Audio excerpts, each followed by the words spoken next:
हमारी तरह ज़्यादातर घरों में बच्चों को भिंडियाँ पसंद नहीं आती, तो आज उन सारी बहनों की टेंशन मैं दूर करूँगी जिनके बच्चों को भिंडियाँ पसंद नहीं होती। क्योंकि आज की वीडियो में मैं आप लोग को दिखाऊँगी 2 तरह की रेसिपी। जब भी आप लोग भिंडियाँ पकाएँ तो इस तरह अपने आप को थोड़ा-सा हल्कान दें और एक साथ में एक वक़्त में 2 तरह की भिंडियाँ पका के अपने बच्चों को भी खुश करें और बूढ़ों को भी।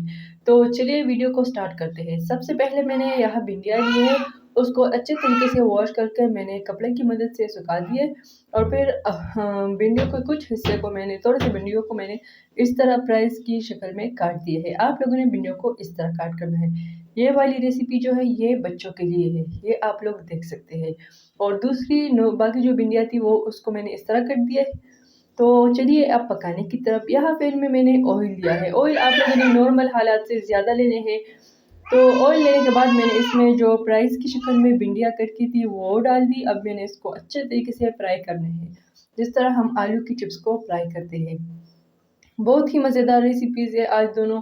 सो वीडियो को एंड तक ज़रूर वॉच करें क्योंकि उम्मीद है आप लोगों को मेरी आज की ये आइडिया ज़रूर पसंद भी आएगी और आप लोग की काम भी आएगी। तो आप लोग देख सकते हैं कि जो भिंडियाँ है वो फ्राई होने लगी है, लेकिन अभी इसको थोड़ा-सा और भी पकाने हैं। ये देखें फाइनल लुक, ये पक चुकी है। अब इसको अच्छे तरीके से बाहर निकालने हैं। बस ये वाली रेसिपी जो ये तैयार हो चुकी है, इस पर अब सिर्फ़ और सिर्फ़ जस्ट नमक डालना है और लेमू डालना है, बस ये वाली रेसिपी तैयार हो गई है।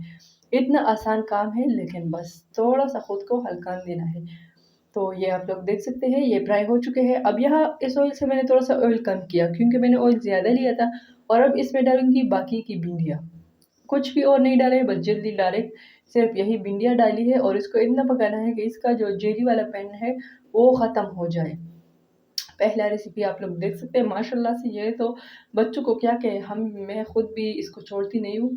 मुझे पर्सनली इस तरह की भिंडियाँ ज़्यादा पसंद थी। इसके ऊपर लेमू छिड़क के और नमक डाल के इसका जो ज़ायक़ा है वो आप लोग कभी नहीं भूलेंगे, लेकिन एक बार ज़रूर ट्राई करें तो खुद आपको पता चलेगा।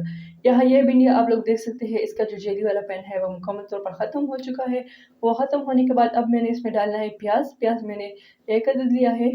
आप लोग अपनी मर्ज़ी से लें, जितनी भिंडियाँ पकानी हो उतना ही प्याज़ डालें।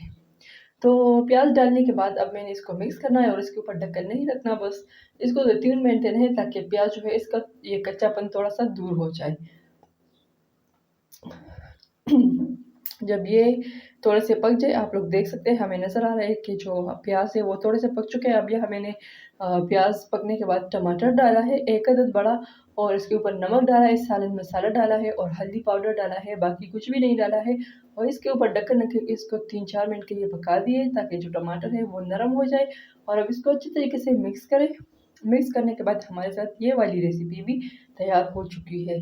तो देखिए दोनों किस्म के जो भिंडियाँ हैं वो पक चुकी है बहुत आसानी के साथ और एक ही पैन में और एक ही ऑयल में, ना बर्तनों की झंझट